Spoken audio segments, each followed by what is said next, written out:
Hi dear parents. So కొన్ని సందర్భాల్లో చాలామంది పేరెంట్స్ ఫేస్ చేసే 2 common things I want to discuss today. One thing is that కొంతమంది parents ఏమనుకుంటూ ఉంటారంటే ఇక్కడ థెరపీలో కిడ్ చాలా బాగుంటున్నాడు, ఇంట్లో వచ్చేసరికి అంటే ఇక్కడ థెరపీలో బాగుంటున్నాడు, బయటికి ఎక్కడికైనా మేము తీసుకెళ్ళినప్పుడు కిడ్ చాలా బాగుంటున్నాడు, బట్ ఇంటికి వచ్చేసరికి చాలా సెన్సరీ ఇష్యూస్ చూపిస్తున్నాడు. జంపింగ్ చేయడము, హ్యాండ్ ఫ్లాపింగ్ చేయడము, విజువల్ సీక్ చేసుకోవడము, ఇలాంటి చాలా సెన్సరీ ఇష్యూస్ అనేవి చాలా ఎక్కువగా చూపిస్తున్నాడు అనేసి ఆలోచిస్తూ ఉంటారు.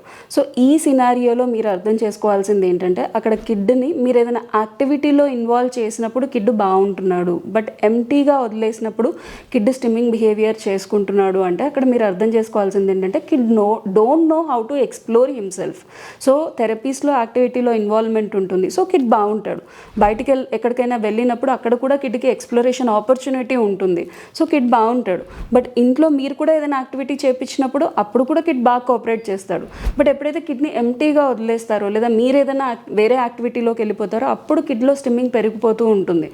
ఈ టైంలో పేరెంట్స్ అర్థం చేసుకోవాల్సింది ఏంటంటే వాళ్ళలో ఉన్న ఇష్యూస్ని చూసి పానిక్ అయిపోకుండా అలా ఎందుకు జరుగుతుంది అనేది మీరు అర్థం చేసుకోవాల్సింది ఏంటి అని అంటే కనుక కిడ్కి ఎంటీ ఉన్నప్పుడు ఎలా ఆడుకోవాలో తెలియట్లేదు, ఎలా ఎక్స్ప్లోర్ అవ్వాలో తెలియట్లేదు.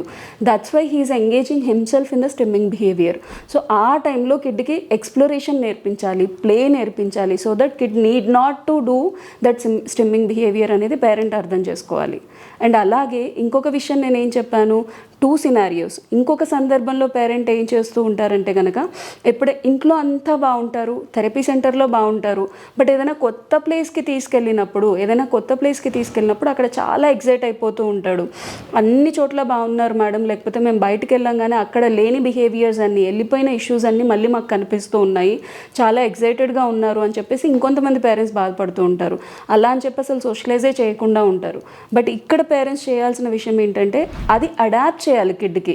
ఎప్పుడైతే కొత్త ప్లేస్కి వెళ్ళినప్పుడు కిడ్ మోర్ అండ్ మోర్ స్టిమ్మింగ్స్లో ఉంటున్నాడు అని అంటే కనుక మీరు ఆ సిచ్యువేషన్స్ని ఎన్నిసార్లు క్రియేట్ చేస్తే, ఆ ఆపర్చునిటీ కిడ్కి ఎంత దొరికితే కిడ్ ఆ సిచ్యువేషన్స్ని అడాప్ట్ చేసుకునే అవకాశం ఉంటుంది. So that again kid need not go for the stimming behaviour.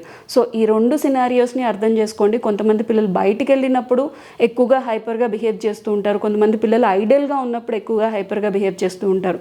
ఆ సందర్భాన్ని బట్టి మీరు ఎలా రియాక్ట్ అవ్వాలి అనేది ఫస్ట్ అండర్స్టాండ్ చేసుకోండి and start working with your child. Thank you.